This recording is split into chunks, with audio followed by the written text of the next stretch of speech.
പന്തീരാങ്കാവ് ഗാർഹിക പീഡന കേസുമായി ബന്ധപ്പെട്ട് കുറേ നാൾ നമ്മൾ സംസാരിച്ചതാണ്. ആ ദമ്പതികൾ തന്നെ കാര്യങ്ങൾ ഒത്തുതീർപ്പാക്കി. പക്ഷേ ഇപ്പോൾ വമ്പൻ ട്വിസ്റ്റ് ഉണ്ടായ വിവരവും അറിഞ്ഞു. പന്തീരാങ്കാവ് ഗാർഹിക പീഡനത്തിൽ പ്രതി രാഹുലിനെ ഇപ്പോൾ കോടതിയിൽ ഹാജരാക്കി റിമാൻഡ് ചെയ്തിരിക്കുകയാണ്.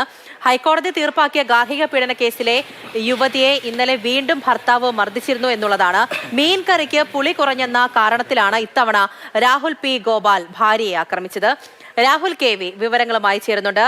രാഹുൽ, ഇപ്പോൾ കോടതിയിൽ ഹാജരാക്കി റിമാൻഡ് ചെയ്തിരിക്കുകയാണ്. എന്തൊക്കെയായിരുന്നു നടപടികൾ?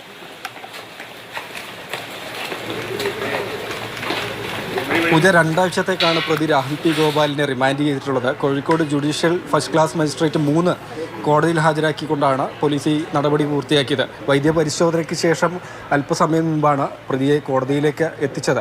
അതായത് ഇന്നലെ രാത്രിയാണ് ഈ സംഭവങ്ങളൊക്കെ ഉണ്ടാകുന്നത്. 8 മണിയോടുകൂടിയാണ് യുവതിയെ കോഴിക്കോട് മെഡിക്കൽ കോളേജ് ആശുപത്രിയിൽ എത്തിക്കുന്നത്. പ്രതി രാഹുലും അതുപോലെ അമ്മയും ചേർന്നുകൊണ്ടാണ്. ആ സമയത്ത് പക്ഷേ യുവതി ആശുപത്രി അധികൃതരോട് ഭർത്താവ് തന്നെ മർദ്ദിച്ചു എന്ന് പറയുകയും പോലീസ് എത്തിയ സമയത്ത് തനിക്ക് പരാതിയില്ല എന്നൊരു നിലപാട് സ്വീകരിക്കുകയുമാണ് ഉണ്ടായത്. ഈ ആശുപത്രിയിലാക്കിയതിനു ശേഷം രാഹുൽ അവിടെ നിന്ന് കടന്നു കളയുകയും ചെയ്തിരുന്നു. തൻ്റെ രക്ഷിതാക്കൾ അച്ഛനും അമ്മയും എത്തുന്ന സമയത്ത് തിരികെ എറണാകുളത്തെ വീട്ടിലേക്ക് പോകാൻ അനുവദിക്കണമെന്നും പോലീസ് ഉദ്യോഗസ്ഥരോട് യുവതി ആവശ്യപ്പെടുകയും ചെയ്തിരുന്നു. ഇന്ന് രാവിലെ രക്ഷിതാക്കൾക്ക് ഒപ്പം എത്തിയാണ് യുവതി പന്തീരാങ്കാവ് പോലീസിൽ പരാതി നൽകിയത്. അതിലാണ് എടുത്തു പറയേണ്ട ഒരു കാര്യം. മീൻ കറി ഉണ്ടാക്കി അതിൽ പുളി കുറവായിരുന്നു എന്ന കാരണമൊക്കെ ചൂണ്ടിക്കാട്ടിക്കൊണ്ടാണ് ക്രൂരമായി മർദ്ദിച്ചതെന്നാണ്. യുവതിയുടെ ചുണ്ടിനും കണ്ണിനും അതുപോലെ തലയ്ക്കും ഒക്കെയാണ് പരിക്കേറ്റത്. പരാതി ലഭിച്ചതിൻ്റെ അടിസ്ഥാനത്തിൽ പോലീസ് വിശദമായി തന്നെ യുവതിയുടെ മൊഴി രേഖപ്പെടുത്തി. അതിനുശേഷമാണ് രാഹുലിനെതിരെ കേസെടുത്തത്. കൊലപാതക ശ്രമം, വധശ്രമം, അതുപോലെ ഗാർഹിക പീഡനം എന്നീ വകുപ്പുകൾ ചുമത്തിയാണ് കേസെടുത്തത്. പിന്നാലെ അറസ്റ്റ് രേഖപ്പെടുത്തി. അതിനുശേഷം വൈദ്യപരിശോധനയ്ക്ക് ശേഷമാണ് പറഞ്ഞതുപോലെ കോടതിയിൽ ഹാജരാക്കി റിമാൻഡ് ചെയ്തിട്ടുള്ളത്.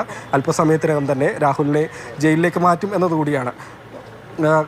ആദ്യ ഗാർഹിക പീഡന കേസുണ്ടായി. ഹൈക്കോടതി അത് തീർപ്പാക്കിയിട്ട് റദ്ദ് ചെയ്തിട്ട് ഏകദേശം ആഴ്ചകൾ പിന്നിടുന്നേ ഉള്ളൂ. അതിനുശേഷമാണ് വീണ്ടും ഈ വിധത്തിലുള്ള മർദ്ദനവും ഒക്കെ തന്നെ ഉണ്ടാകുന്നത്. ആദ്യ കേസുണ്ടായ സമയത്ത് വലിയ വിവാദങ്ങൾ, ചർച്ചയൊക്കെ ഉണ്ടായതാണ്. പോലീസ് പ്രാരംഭഘട്ടത്തിൽ വീഴ്ച വരുത്തിയെന്ന് ചൂണ്ടിക്കാട്ടി പന്തീരാങ്കാവ് ഇൻസ്പെക്ടറെയും മറ്റൊരു പോലീസ് ഉദ്യോഗസ്ഥനെയും സസ്പെൻഡ് ചെയ്തിരുന്നു. പിന്നാലെ ജർമ്മനിയിൽ ജോലിയുണ്ടായ രാഹുൽ വിദേശത്തേക്ക് കടക്കുകയും ചെയ്തു.